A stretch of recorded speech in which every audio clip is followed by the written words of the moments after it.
Hello, welcome to Graduate Guru. We are starting with a new session of the chapter Linear Regression. Now, we'll be starting with exercise 3.3 ka question number 3. For 50 students of a class, the regression equation of marks in statistics bracket X on marks in accountancy bracket Y is 3y minus 5x plus 180 is equal to 0. The mean marks in accountancy is 44 and the variance of marks in statistics is 9 by 16 of the variance of marks in accountancy. Find the mean marks in statistics and the correlation coefficient between marks in two subjects. Now, basically ये question के यहाँ पे I'll write it as typical. Yes, मतलब थोड़ा अलग है और tricky है, इसलिए typical लिखा. अच्छा, क्यों? बिकॉज यहां पे if I read the question properly तो मुझे क्लियरली पता चल रहा है कि यहां पे मुझे एक्स ऑन वाई का इक्वेशन दिया है. मतलब यहां पे डायरेक्टली मेंशन किया गया है कि 3y minus 5x plus 180 is equal to 0 जो है, this is equation of x on y, ऐसा दे दिया है. Now when it is an equation of x on y, मतलब x is equal to in terms of y होना चाहिए, क्योंकि x on y का इक्वेशन का मतलब होता है पूछा x है जब y दिया है, so it is x equal to something in y. इसका मतलब x का टर्म एक साइड पे, बाकी सब दूसरे साइड पे. So 3y plus 180 is equal to 5x लिख दिया. So 3y upon 5 plus 180 upon 5 is equal to x. So मैं यहाँ पे लिख सकता हूँ x is equal to 3 by 5 times of y plus 180 upon 5. And यहाँ से directly I can say कि bxy का वैल्यू 3 by 5 है.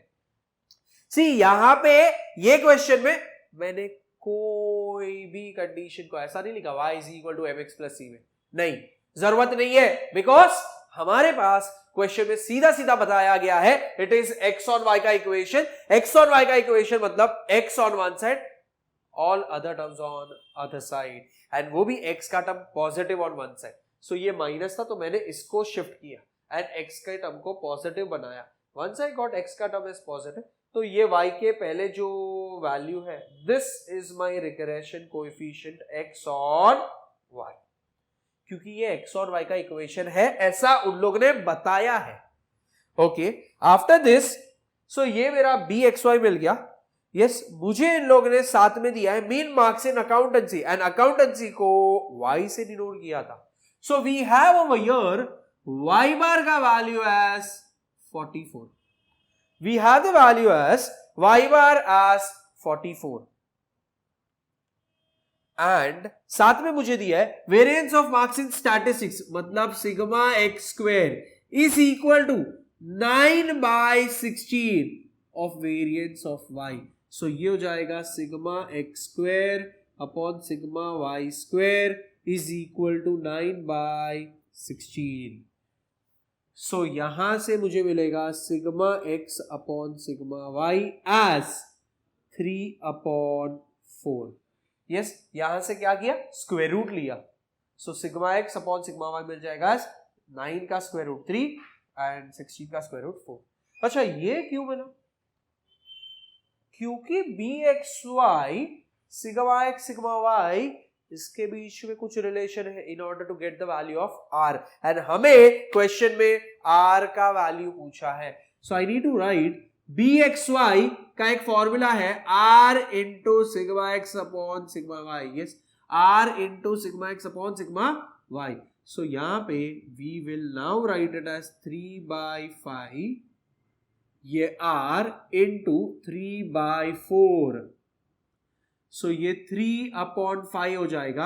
यस, ये अपॉन वाला टर्म दूसरे साइड जाएगा तो इनटू बनेगा, और ये ऊपर जो टर्म है यस वो दूसरे साइड जाएगा तो डिनोमिनेटर में आ जाएगा.